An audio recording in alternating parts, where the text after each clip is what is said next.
여야는요, 미국이 핵과 에너지 협력 등의 차질을 빚을 수도 있는 이른바 민감 국가 리스트에 우리나라를 추가한 것을 두고서 공방을 이어가고 있습니다.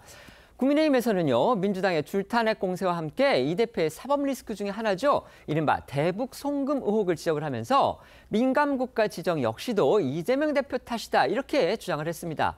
반면에 이재명 대표는 비상계엄 사태와 함께 여권 일부 차기 주자들이 내세웠던 핵무장론 여기에 탓을 돌렸습니다.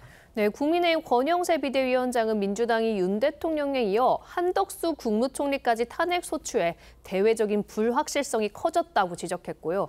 여기에 친중 반미 노선인데다 북한에 돈을 건넨 혐의도 받고 있는 이재명 대표가 유력 대권 후보라고 하니 미국이 민감 국가로 지정한 것이라고 주장했습니다. 먼저 들어보겠습니다. 이재명 대표는 그런 북한에 돈을 건넨 혐의가 재판에서 입증됐습니다. 입만 열면 반미 정서를 드러내고 한미일 군사협력을 비난하며 북한 지령을 받은 것으로 드러난 민노총과 함께 거리로 나서고 있습니다. 이런 인물이 유력 대권 후보라고 하니 민감 국가로 지정이 되는 것입니다. 반면 이재명 대표는 계엄 선포로 인한 혼란과 함께 여권 내에서 현실성 없는 핵무장론이 분출한 상황이 민감 국가 지정으로 나타난 것이라고 주장했습니다. 이 대표의 주장에 여권 내 잠재적 대권 주자들은 일제히 반박에 나섰습니다. 유승민 전 의원은 무슨 근거로 핵무장론이 원인이라고 단언하냐며 근거 없는 선동이라면 책임을 져야 할 것이라고 이 대표를 압박했고요.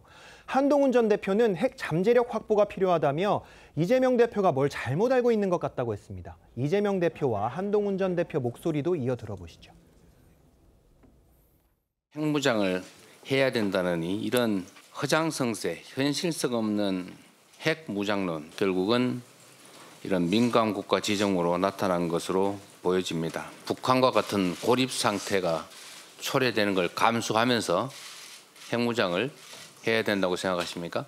올 겁니다. 제가 주장했던 것은 일본과 같이 농축 재처리 기술을 확보해서 핵무장의 직전 단계까지 가는 핵 잠재력을 확보하는 것을 말씀드렸습니다. 그건 허장성세가 아니라 대한민국을 지키고 국민을 안전하게 하는 것입니다. 뭘 잘못 알고 계신 것 같네요.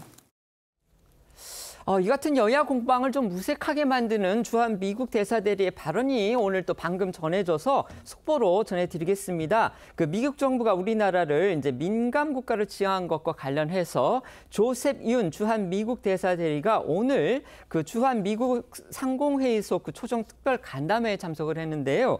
여기에서 정치적 그리고 정책적 의미를 과도하게 부여할 필요가 없다 이렇게 밝혔습니다.